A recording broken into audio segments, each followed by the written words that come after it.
dan mengucapkan kebahagiaan kita karena di tengah-tengah kita telah hadir Ustaz dan Fadil Abdullah Syafrin MA yang akan membawakan materi kajian pada hari ini dengan judul sunnah-sunnah yang ditinggalkan. Ya, alhamdulillah, keterartian ajaran-ajaran Islam di akhir zaman sebagaimana yang pernah disinyalir oleh Nabi Sallallahu Alaihi Wasallam dalam hadis beliau yang sahih, ini telah terbukti. Salah satunya adalah banyaknya sunnah-sunnah Nabi Sallallahu Alaihi Wasallam yang dilupakan atau yang ditinggalkan bahkan oleh umat muslim sendiri. Nah, bagaimana sebenarnya menunjukkan sunnah Rasulullah dan apa ganjarannya bagi orang-orang yang menunjukkan sunnah-sunnah yang ditinggalkan oleh banyak orang, terutama di akhir zaman, dan bagaimana semangat para salafus saleh ridwanullah alaihim ajma'in dalam menghidupkan sunnah-sunnah dan mengamalkan sunnah-sunnah Nabi Sallallahu Alaihi Wasallam. Itulah yang akan kita temukan jawabannya dalam kajian kita ini. Biografis singkat beliau adalah Ustaz Abdullah Taslim MA. Panggilan kunya beliau Abu Hasan. Lahir di Makassar tanggal 4 Juli 1975.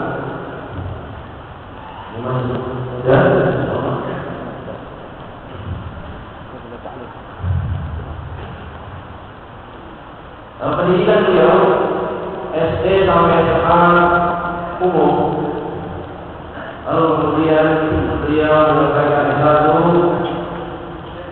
di Universitas Islam Madinah pada Fakultas Hadis dan Ilmu Islam, kemudian melanjutkan S2 dan melanjutkan juga di tempat yang sama pada jurusan hadis, dan saat ini beliau adalah kandidat doktor juga di tempat yang sama di Universitas Islam Madinah pada jurusan hadis.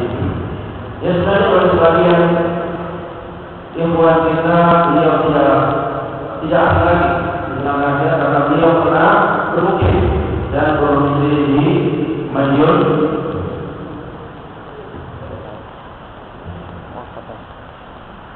Dia beberapa waktu yang lalu. Dia banyak dibandingkan dengan waktu kita lakukan saja acara yang sebelumnya kepada Fadilatul Ustaz Abdullah Taslim pada tanggal masyhuran ma'mur.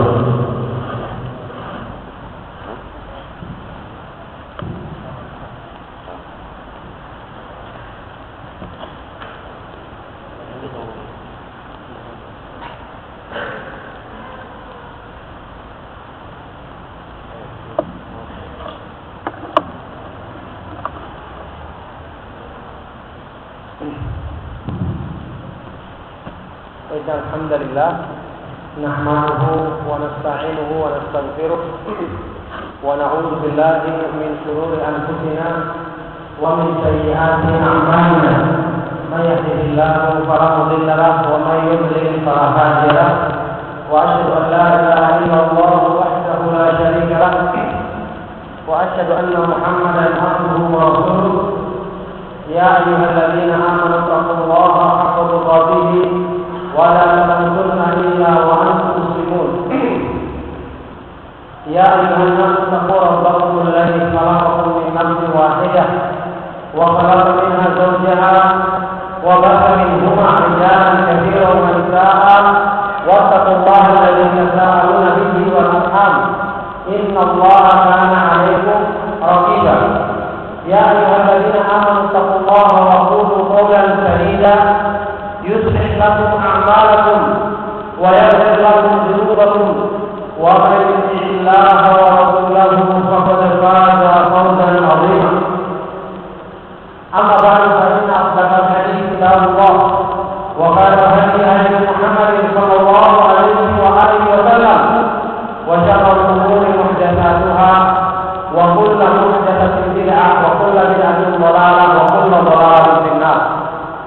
Wa ba'du, ayyuhal ikhwatu fillah, bapak-bapak, ibu-ibu, rekan-rekan ikhwan dan akhwat fiddin, hafizahumullah wa waffaqakum li ta'atihi. Alhamdulillah, pada pagi hari ini kita tidak henti-hentinya bersyukur kepada Allah Subhanahu wa taala dan memujinya atas semua limpahan nikmat-Nya. Nikmat terbesar dari anugerahnya kepada kita adalah nikmat Islam, nikmat iman, dan nikmat mencintai sunnah Nabi sallallahu alaihi wasallam.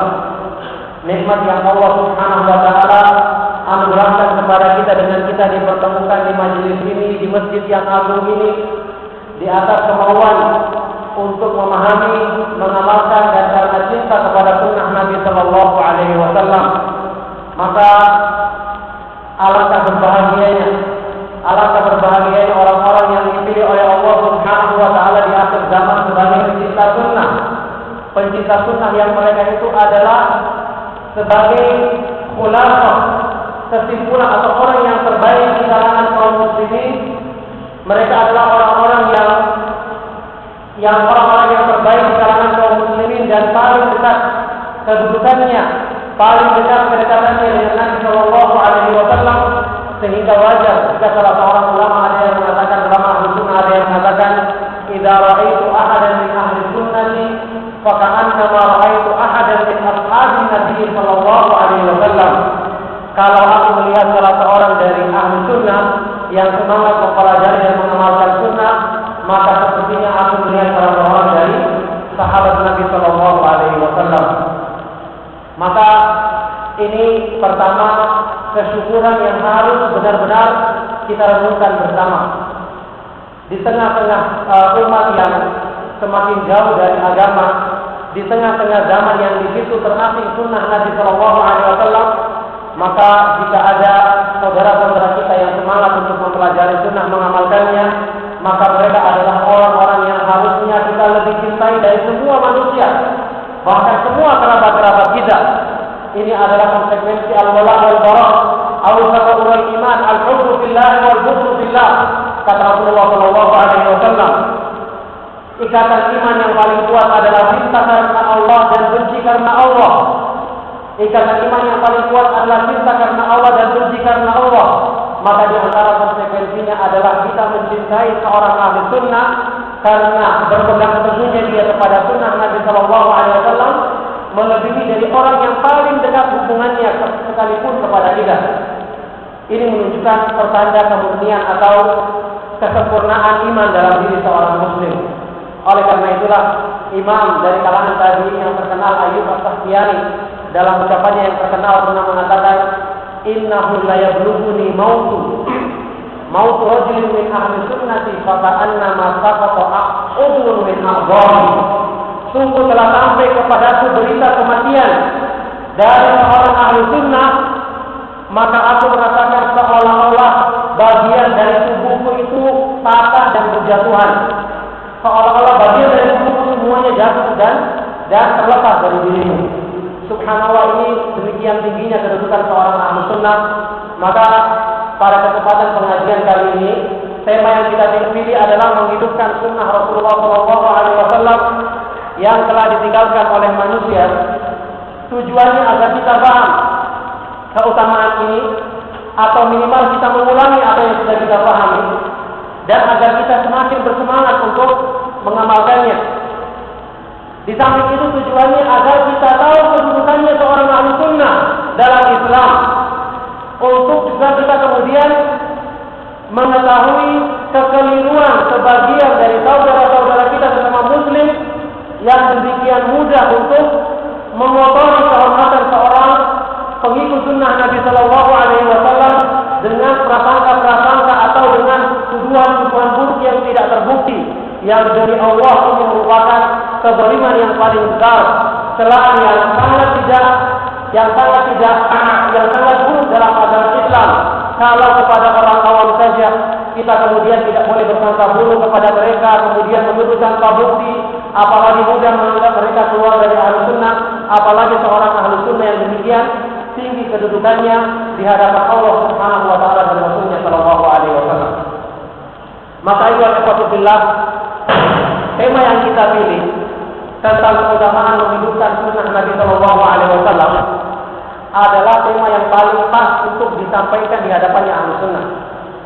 Kalau bukan kita yang semangat mempelajari sunnah dan semangat mengamalkannya, semangat mendakwakannya di hadapan manusia, maka siapa lagi?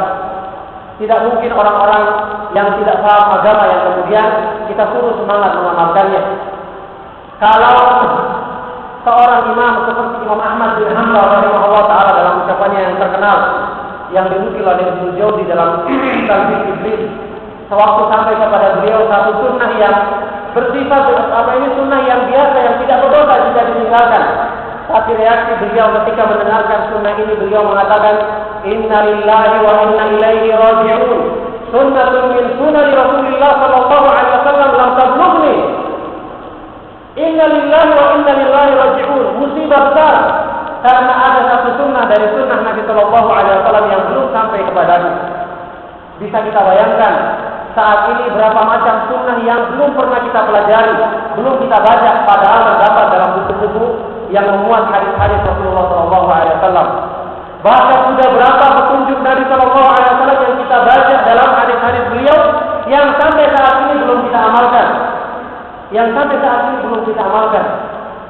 Di kalangan para ulama Ahlus Sunnah tidak dikatakan sebagai orang yang benar-benar sebagai Ahlus Sunnah kalau dia cuma sekedar menulis hadis, cuma sekedar mengikuti majelis-majelis kajian, tapi tidak ada bisikan dalam dirinya untuk mengamalkannya. Tidak ada kemauan semangat dalam dirinya untuk menerapkannya, apalagi untuk menyebarkannya kepada manusia. Juga dalam akhir yang sahih dari Imam Ahmad bin Hanbal yang dinukil oleh Khatib Al-Baghdadi, kisah tentang salah seorang muridnya yang mulazamah dengan beliau, duduk lama belajar dengan beliau. Kemudian ketika telah sekian lama waktu orang ini duduk dengan Imam Ahmad dan mengambil ilmu darinya serta melayani keperluan-keperluan beliau, ceritanya orang ini ingin pindah ke imam yang lainnya. Maka dia meminta rekomendasi dari Imam Ahmad bin Hanbal. Meminta rekomendasi untuk ditulis agar mudah diterima kepada guru yang akan didatanginya. Maka Imam Ahmad bin Hanbal menulis dalam rekomendasinya, "Hadza rajulun mimman yaktubul hadis." Orang ini adalah termasuk penulis hadis Rasulullah sallallahu alaihi wasallam. Maka membaca tulisan ini, sang murid tersebut bertanya, "Ayyuhal imam, mulazamati laka wa khidmati." Wahai imam, sekian lama saya bermulazamah mengambil ilmu dari Anda dan melayani keperluan-keperluan Anda, masa cuma ditulis orang ini termasuk penulis hadis? Harusnya ditulis yang lebih tinggi agar mudah diterima.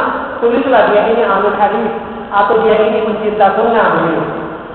Maka pada waktu itu Imam Ahmad bin Hanbal rahimahullah taala mengeluarkan ucapannya yang sangat terkenal. Beliau mengatakan, "Sahibul hadis indana man yasta'milul hadis." Sahibul hadis indana man yasta'milul hadis. Yang dikatakan sebagai ahlul hadis atau ahlus sunnah menurut kami, menurut ulama ahlus sunnah wal jamaah adalah man yasta'milul hadis, orang yang mempelajari hadis, orang yang mengamalkan hadis Rasulullah sallallahu alaihi wasallam, orang yang menekuninya kemudian mempraktekannya. Itulah yang dikatakan sebagai ahlus sunnah di kalangan mereka. Makanya tujuan kita membahas tentang keutamaan sunnah agar setelah kita mengetahui keutamaan ini, segera kita mengoreksi diri kita. Apakah kita sudah termasuk ke dalam kemuliaan tersebut? Setelah kita mengetahui keutamaannya, kita kemudian koreksi. Apakah bagian dari kemuliaan ini sudah kita miliki? Atau baru sekedar pengakuan saja? Karena tidak semua orang yang menghadiri majelis ahlus sunnah, lantas dia itu bisa dicap atau diterima pengakuannya sebagai ahlus sunnah. Sewaktu Imam Bukhari rahimahullah ta'ala juga dalam ucapannya yang terkenal dan dinukil oleh Khatib Al-Baghdadi dalam kitab yang sama, kitab Al-Jami' li Akhlaqir Rawi wa Adabis Sami', mengucapkan ucapannya yang terkenal yang kemudian diterangkan maknanya oleh Imam Al-Khatib Al-Baghdadi. Imam Bukhari, Imam Ahlus Sunnah yang sangat terkenal, Amirul Mukminin fil Hadis, pemimpinnya kaum mukminin dalam masalah hadis Rasulullah sallallahu alaihi wasallam. Sewaktu beliau mengatakan, afdalul muslimina rajulun ahya sunnatan min sunani Rasulillah sallallahu alaihi wasallam qad umidat fasbiru ya ashabas sunani fa innakum aqallun nas. Orang mukmin yang paling utama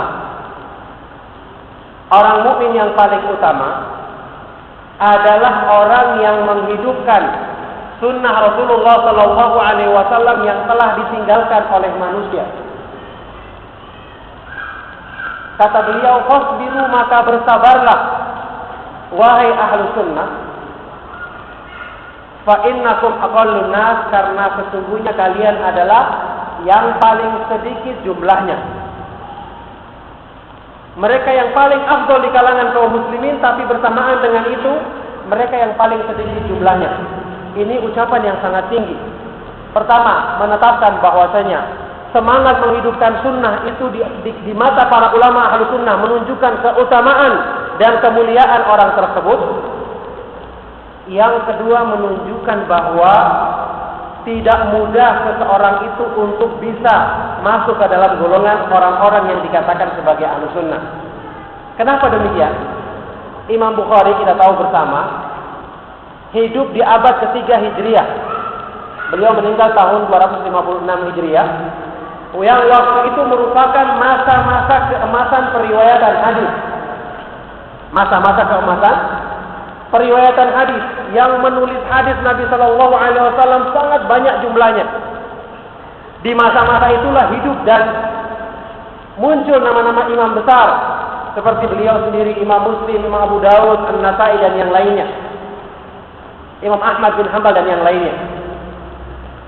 Muncul para imam besar, sehingga waktu itu kegiatan menulis hadis itu sangat tersebar dan banyak yang melakukannya. Tapi kenapa Imam Bukhari mengatakan isbiru ya ashabas sunan fa innakum aqallun nas?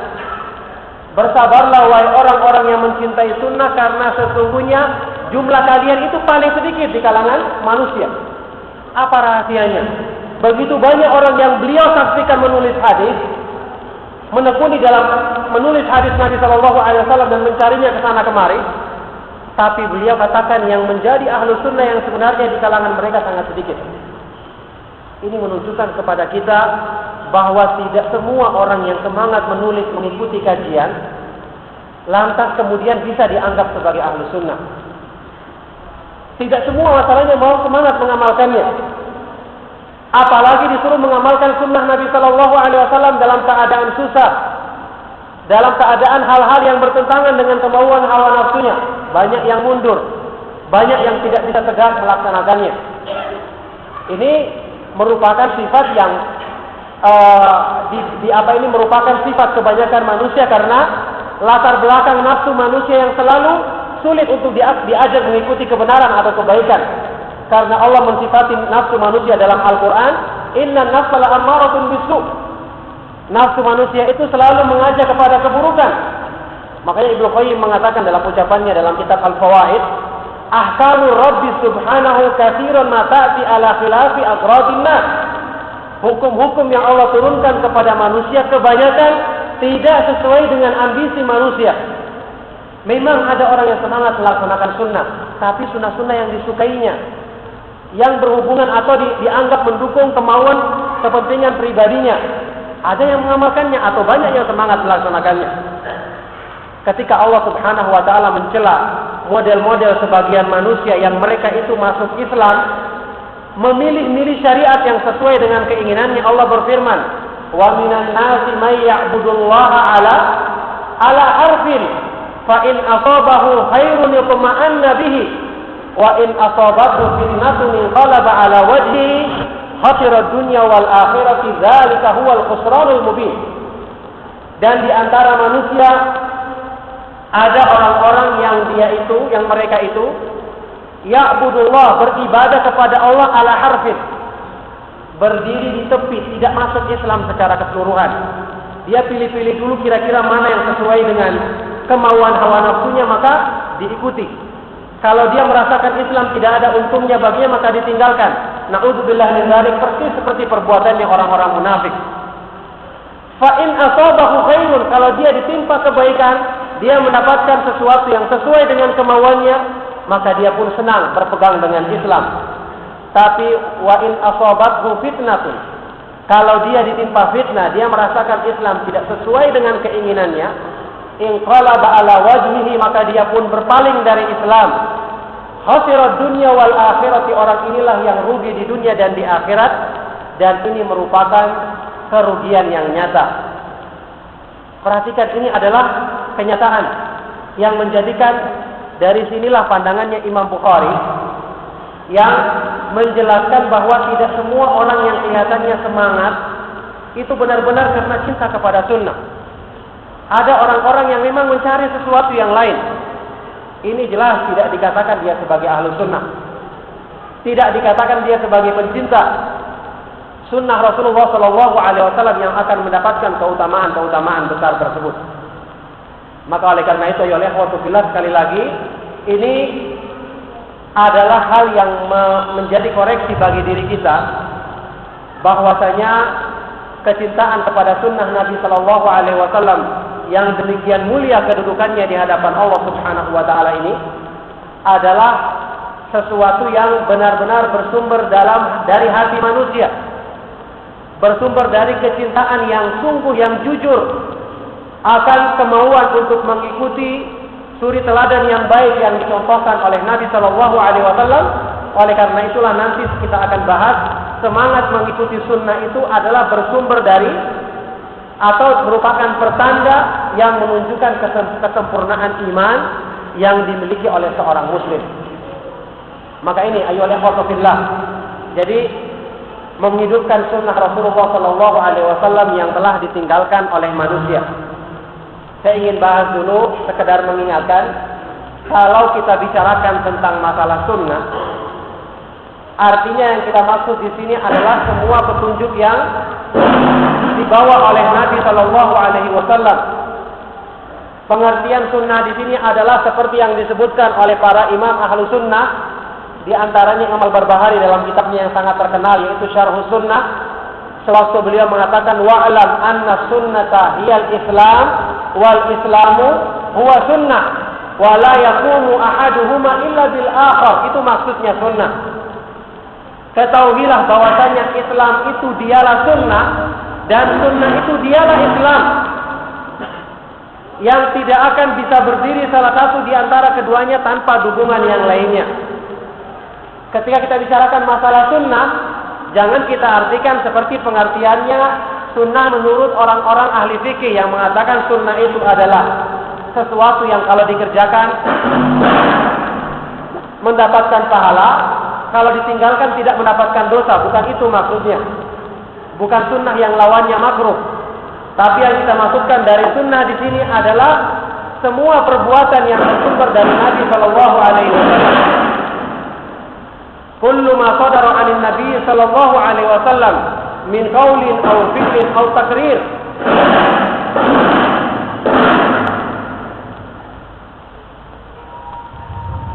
Artinya adalah segala sesuatu yang bersumber dari Nabi Shallallahu Alaihi Wasallam, baik ucapan beliau, perbuatan beliau, dan penetapan beliau.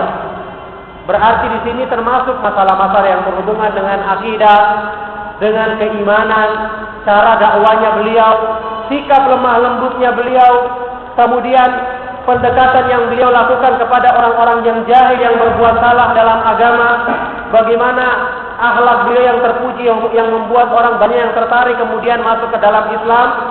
Inilah arti daripada sunnah Nabi Shallallahu Alaihi Wasallam, mencakup semua perbuatan Nabi Shallallahu Alaihi Wasallam. Oleh karena itu, Syekhul Islam Ibnu Taimiyah rahimahullah taala ketika menyebutkan definisi daripada ittiba secara syar'i, apa artinya ittiba? Mengikuti sunnah. Apa artinya mengikuti sunnah Nabi Shallallahu Alaihi Wasallam? Beliau mengatakan ittiba itu adalah an-naf'ala ma fa'alahu Nabi Shallallahu Alaihi Wasallam khasatan li fi'lihi 'ala al-wajhi alladhi fa'alahu.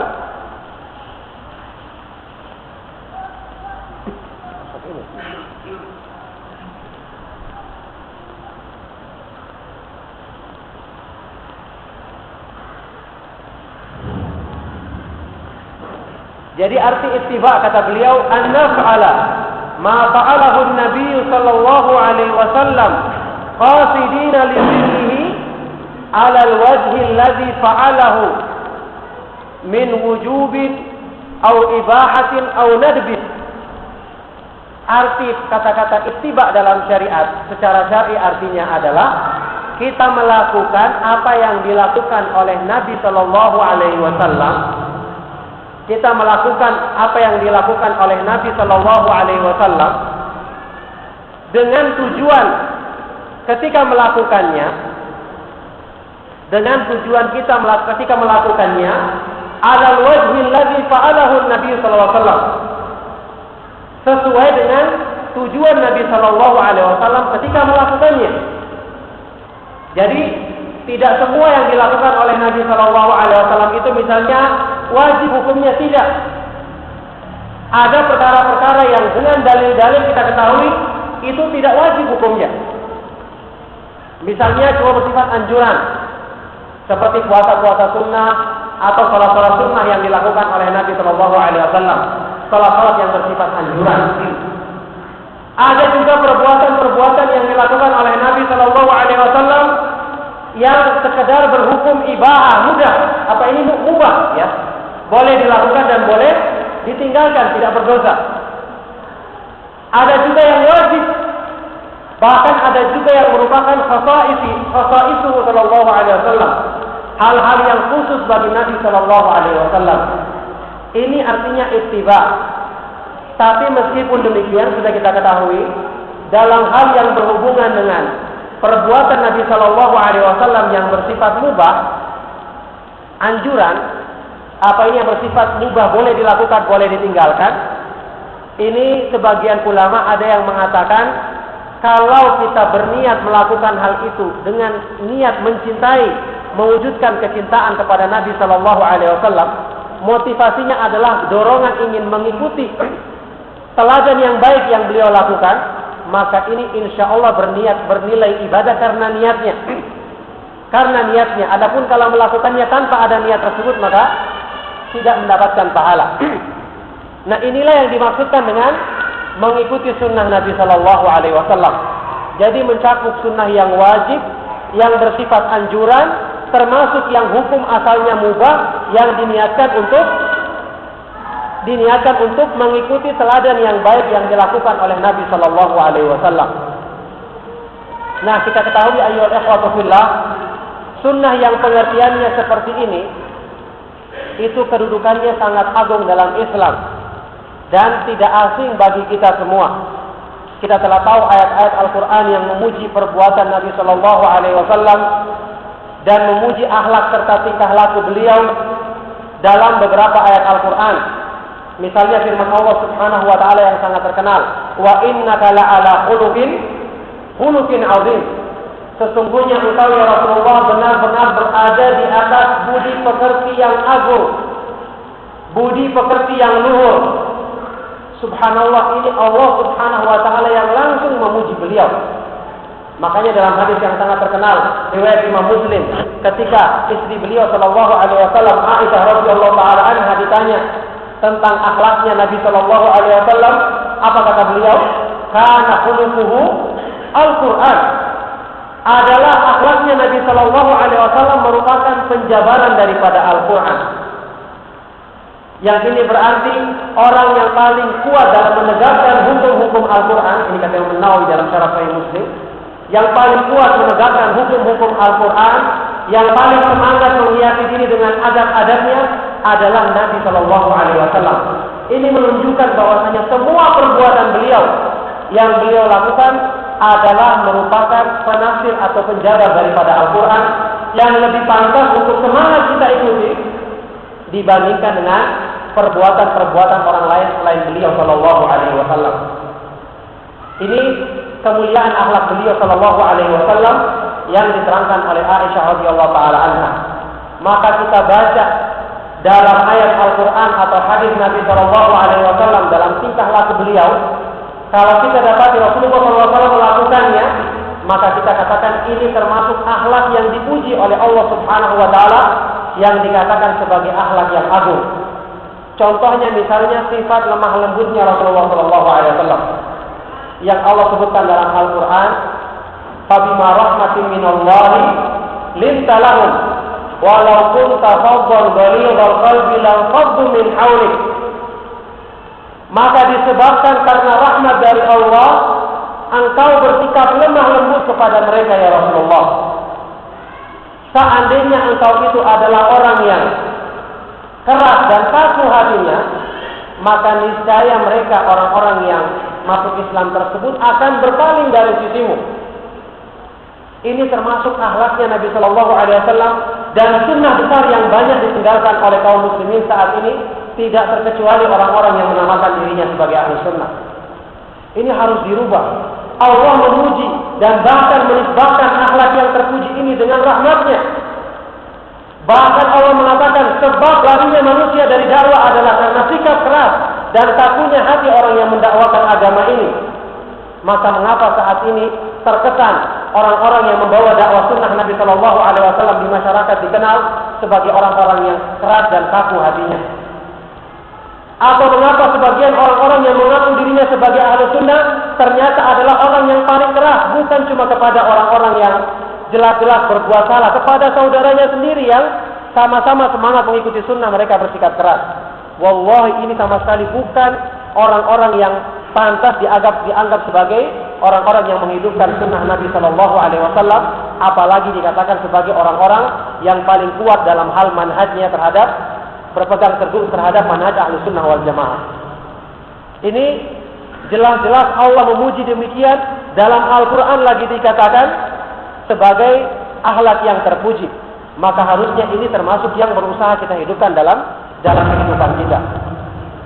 Ini di antara dalil yang menunjukkan tingginya kedudukan sunnah Nabi Shallallahu Alaihi Wasallam.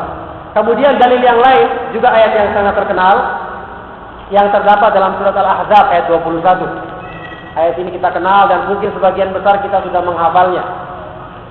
Allah Subhanahu wa taala berfirman, "Laqad kana lakum fi Rasulillahi uswatun hasanatun liman kana yarjullaha wal yawmal akhir wa dzakarallaha katsiran." Liman kana yarjullaha wal yawmal akhir wa dzakarallaha katsiran. Sungguh-sungguh patut untuk kalian pada diri Rasulullah Shallallahu Alaihi Wasallam terdapat suri teladan yang baik.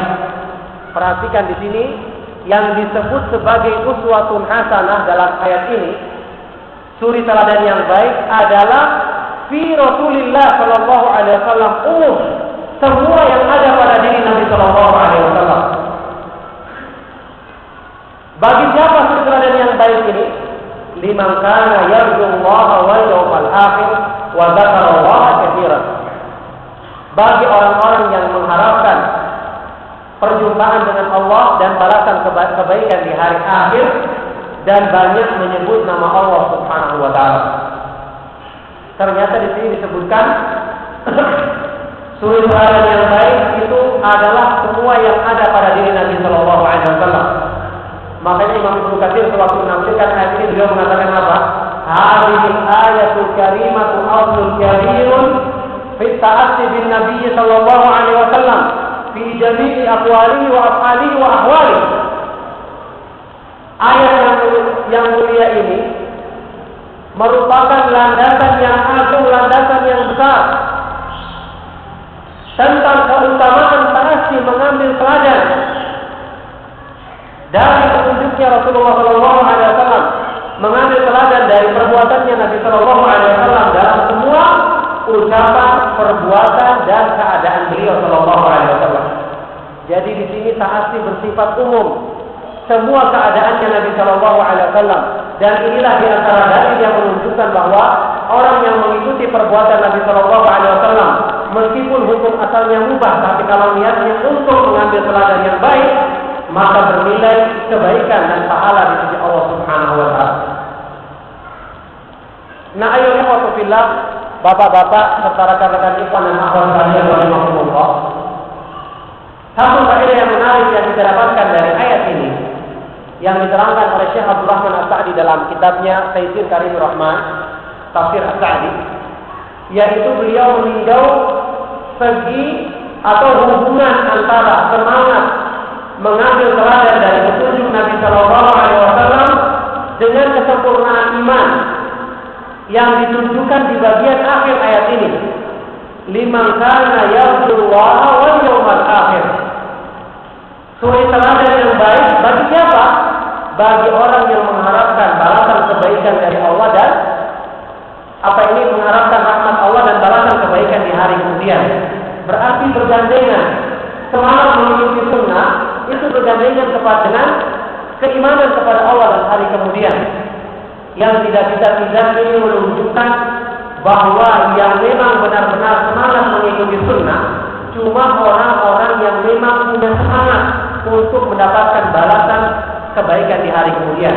Kata Syekh Abdul Rahman As-Sa'di ketika menafsirkan ayat ini, beliau mengatakan wa hadhil uswatul hasanatu wa hadhil uswatul hasanatu innama yasluquha wa yuwaffaqu laha man kana yu'minu billahi wal yawmil akhir. Man kana yu'minu billahi wal yawmil akhir innama yasluquha wa yuwaffaqu laha man kana yarju Allah wal yawmil akhir fa innama ma'ahu minal iman billahi ورجاء ثوابه وخوف عقابه هذا الذي ينفعه على ta'assi bin Nabi sallallahu alaihi wasallam. Ini kata beliau demikian. Beliau mengatakan hadhihi uswatun hasanah, suri teladan yang baik ini innama yasluquha, hanyalah semangat untuk ditempuh, semangat untuk diterapkan, dan bahkan hanyalah diberi taufik untuk bisa mengikutinya. Siapa mereka yang mendapatkannya? Man kana yarjullaha wal yawmal akhir. Orang-orang yang memang punya pengharapan mendapatkan rahmat dari Allah dan balasan kebaikan di hari kemudian. Kata beliau apa? Li'anna ma ma'ahu minal iman, karena keimanan yang dimiliki dalam hatinya. Keimanan yang dimiliki dalam hatinya, pengharapannya terhadap pahala dari Allah dan ketakutannya terhadap azabnya Allah, inilah yang mendorong atau memotivasinya untuk semangat mengikuti petunjuk Nabi Sallallahu Alaihi Wasallam. Jadi subhanallah, ini memang berhubungan dengan keimanan. Maka saya katakan tadi, mengikuti sunnah itu tidak cuma ditambahkan dengan hal-hal yang zahir, sekedar kelihatan semangat menulis, semangat mengikuti pengajian, tapi hatinya memang tidak benar-benar merasakan kemuliaan dengan mengamalkan sunnah Nabi Sallallahu Alaihi Wasallam itu. Maka orang seperti ini jelas belum termasuk dianggap sebagai ahlu sunnah yang sebenarnya. Karena orang yang semangat mengikuti sunnah, jika dia telah mengetahui bagaimana kebaikan dan kemuliaan sunnah Nabi Sallallahu Alaihi Wasallam, yang dengan itulah dia akan mencintainya. Dan sudah kita ketahui, cinta itu adalah amalan hati. Dan kalau sudah berhubungan dengan amalan hati yang jadi masalah, amalan hati manusia itu tidak ada yang bisa menguasainya kecuali Allah Subhanahu wa taala semata-mata. Nah, ini yang menjadi masalah Alhamdulillah. Kalau anggota badan seseorang bisa menampakkan atau berpura-pura seolah-olah dirinya baik, orang-orang munafik menampakkan bahwa mereka berislam secara zahir, tapi mereka menyembunyikan kufur dalam batinnya. Kalau anggota badan semua orang bisa melakukan menampakkan dirinya seolah-olah memakai pakaian yang sesuai dengan sunnah, sholatnya seolah-olah khusyuk tunduk dalam ibadah, tapi hatinya tidak bisa dipaksa-paksa. Karena hati manusia Allah Subhanahu wa taala yang menguasainya, bahkan orangnya sendiri pun tidak bisa mengarahkan hatinya sesuai dengan kemauannya. Allah Subhanahu wa taala berfirman, "Wa'lamu anna Allah yahulu bainal mar'i wa qalbihi." Ketahuilah bahwasanya Allah Subhanahu wa taala dialah yang mampu untuk membatasi seorang manusia dari hatinya. Jadi ini berhubungan dengan amalan hati. Orang yang tidak mempelajari sunnah, tidak mengetahui keutamaan dan keindahannya, tidak mempelajari perincian dari perbuatan-perbuatan Nabi Sallallahu Alaihi Wasallam yang disifati dengan uswatun hasanah, maka bagaimana mungkin dia mengetahui kebaikan sunnah tersebut? Yang setelah itu bagaimana mungkin dia akan mencintainya? Sementara orang Arab mengatakan man jahila syai'an adar, barang siapa yang tidak mengenal sesuatu dengan terperinci, maka dia akan membenci sesuatu dan dia akan mencintai sesuatu tersebut. Nah, ini semua menyangkut kepada amalan hati manusia. Oleh karena itulah digandengkannya semangat mengikuti sunnah dengan kesempurnaan iman ini adalah hal yang wajar, adalah hal yang sesuai, yang menunjukkan kepada kita bahwa memang sangat tinggi dan agung kedudukannya seseorang yang mencintai dan mengikuti sunnah Nabi Shallallahu Alaihi Wasallam dalam semua yang beliau lakukan dalam kehidupan beliau Shallallahu Alaihi Wasallam. Nama kali karena itulah alhamdulillah dari sini kita dapati bahwa kemuliaan yang dimiliki seorang hamba dalam kehidupannya itu tergantung dari sejauh mana dia mengamalkan sunnah dalam dirinya. Siapa yang ingin mulia dan menyempurnakan kemuliaan dalam hidupnya, maka perbanyaklah isi itu dengan sunnah. Karena pada masing-masing dari petunjuk yang dibawa dan disyariatkan oleh Allah Subhanahu wa taala dan Rasulnya Shallallahu Alaihi Wasallam, pada masing-masingnya itu ada satu bagian dari kebaikan dan kemuliaan hidup. Maka wajar orang yang paling banyak mengamalkan petunjuk Allah dan Rasulnya dalam dirinya, berarti makin banyak pula kemuliaan-kemuliaan yang dirasakannya. Makin banyak peluangnya untuk semakin menyempurnakan keimanan dan kebaikan dalam agamanya. Dari sinilah kita lihat mengapa para ulama ahlul hadis mereka adalah orang yang paling berbahagia hidupnya, paling mulia hidupnya, padahal kalau dipikir rata-rata mereka itu tidak memiliki materi duniawi. Kenapa demikian? Karena mereka telah memiliki kemuliaan dengan sunnah yang Allah Subhanahu wa taala sifati dalam firman-Nya, ya ayyuhalladzina amanu stajibu lillahi wa lirrasuli idza da'akum lima yuhyikum. Wahai orang-orang yang beriman, penuhilah seruan Allah dan seruan Rasul-Nya yang mengajak kamu kepada apa yang memberikan kebaikan hidup bagimu. Kata Ibnu Qayyim, sewaktu menafsirkan ayat ini, beliau mengatakan ayat ini menunjukkan bahwa kebaikan hidup yang dirasakan oleh manusia itu tergantung dari banyak sedikitnya dia mengisi hidupnya dengan apa? Memenuhi seruan Allah dan seruan Rasulnya Shallallahu Alaihi Wasallam. Saya katakan tadi para ulama ahlul hadis rata-rata mereka adalah ulama-ulama yang terdahulu, ya, bukan orang-orang yang belajar hadis sekarang. Para ulama ahlul hadis yang terdahulu rata-rata mereka mencurahkan semua hidupnya untuk belajar sunnah. Sampai Ma'ruf terkenal di zaman dahulu, jika orang belajar hadis maka dia mesti akan bangkrut dan jatuh miskin. Kata Imam ahlul hadis yang sangat terkenal dari kalangan tabi'in dan juga disebut-sebut sebagai Amirul Mukminin fil hadis, yaitu Syu'bah ibn Hajjaj. Beliau mengatakan, man talabal hadis aflas. Barang siapa yang menekuni ilmu hadis, ilmu sunnah, maka dia akan bangkrut. Karena zaman dahulu orang yang benar-benar menekuni ilmu sunnah itu bukan cuma sekedar didengar, ditulis sudah selesai, dia riwayatkan, tidak. Mereka yang sudah menulis ilmu hadis di zaman dahulu, pertama dia harus menulis hadis seorang syekh dari salah seorang murid yang lain, ditulis semua, kemudian dia datang menghadap ke syekh tersebut dengan mengatakan, wahai syekh, saya ingin membaca hadis yang Anda riwayatkan, yang saya sudah tulis, untuk dikritik apakah benar riwayatnya atau tidak. Dia sudah harus menempuh sekian jauh perjalanan.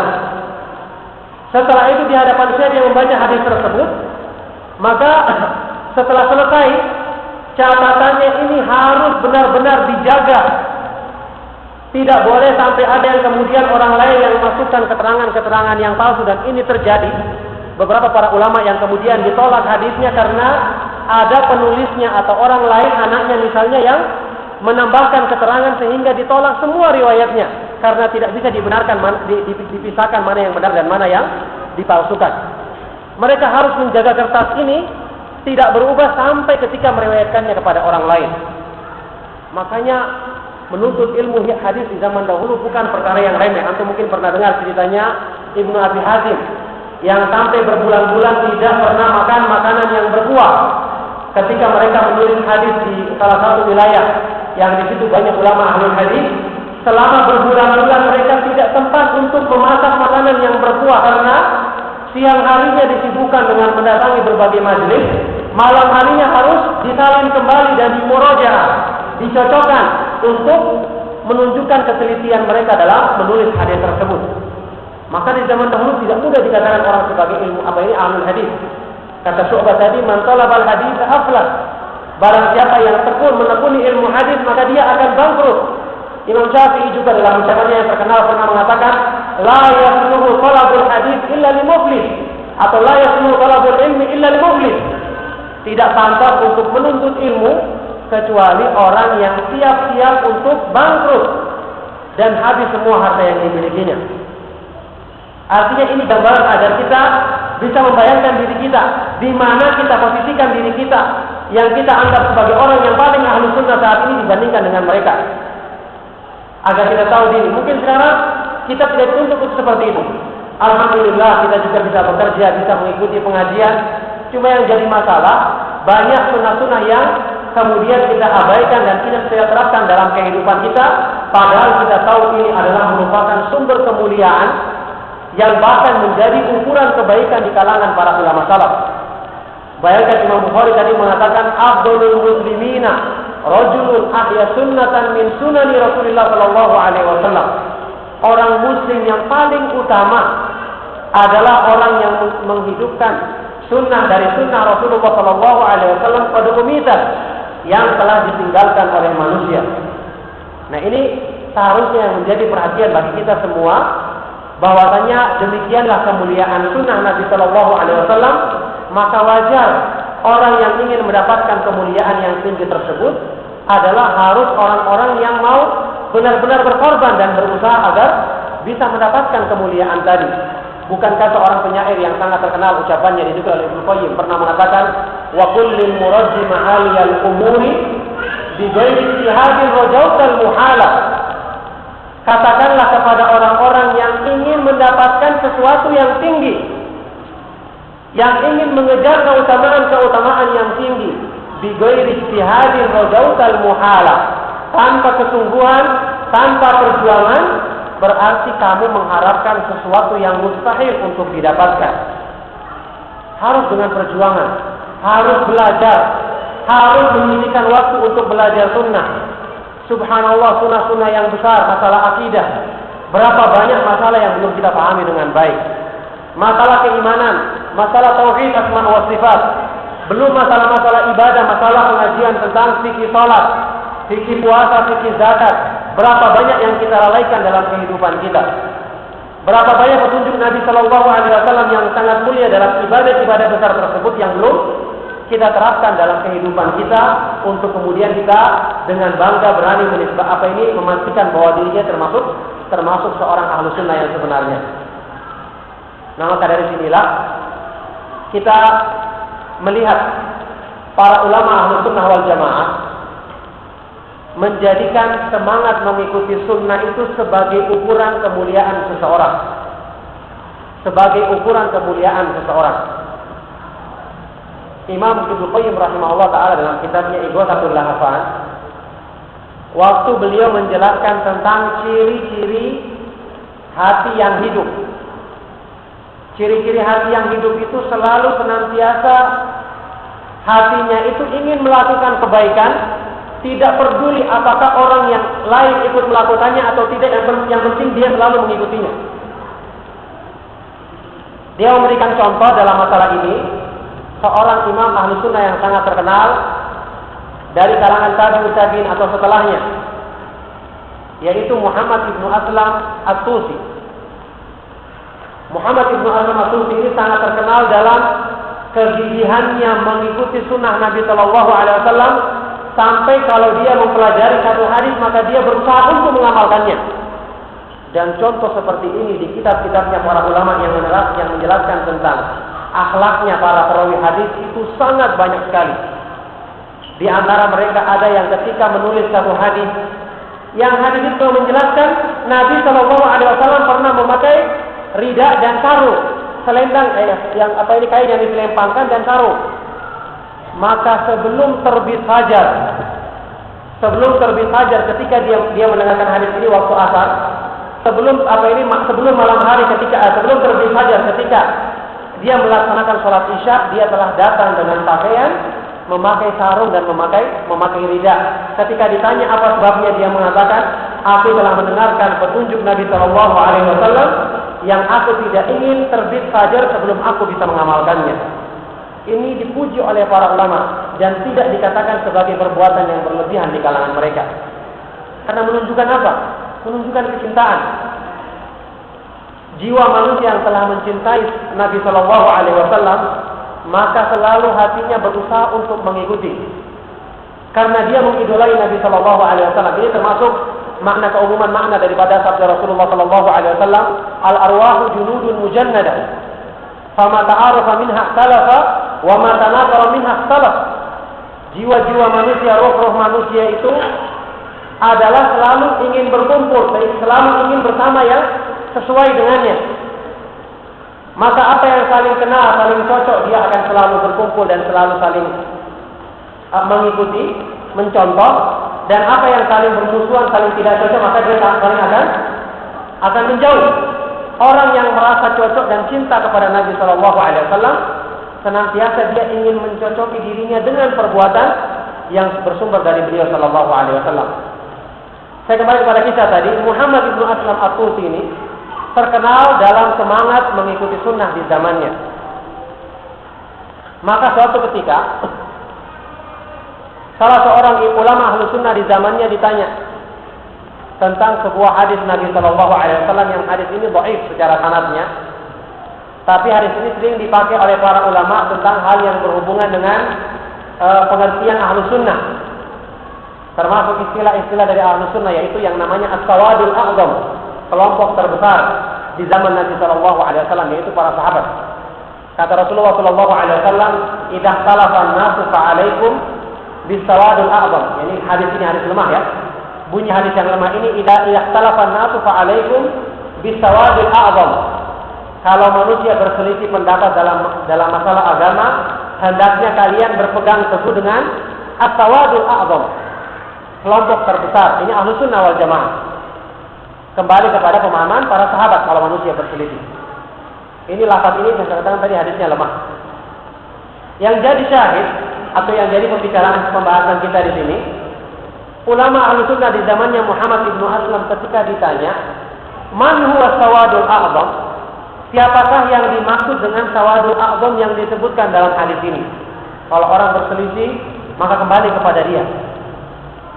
Yang terbayang dalam pikiran kita kan harusnya dia menjawab, menyebutkan banyak orang, imam fulan, imam ini, imam dan seterusnya. Atau dia akan mendefinisikan sawadul a'zam ini adalah kembali kepada pemahamannya sahabat.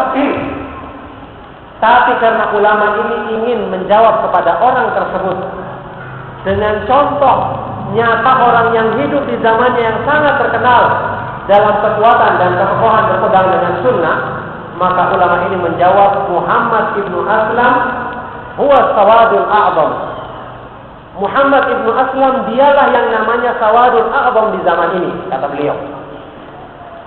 Nah, ini Ibnu Qayyim membawakannya dalam kitab tadi sebagai contoh orang yang semangat melakukan kebenaran meskipun dia sendirian, yang ini menunjukkan kesempurnaan iman dalam dirinya.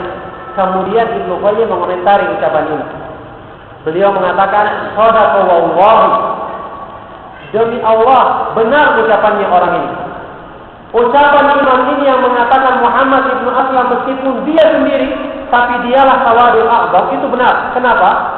Kata beliau, fa innal ahda idza kana fihi 'arifun bi sunnati da'in ilaiha.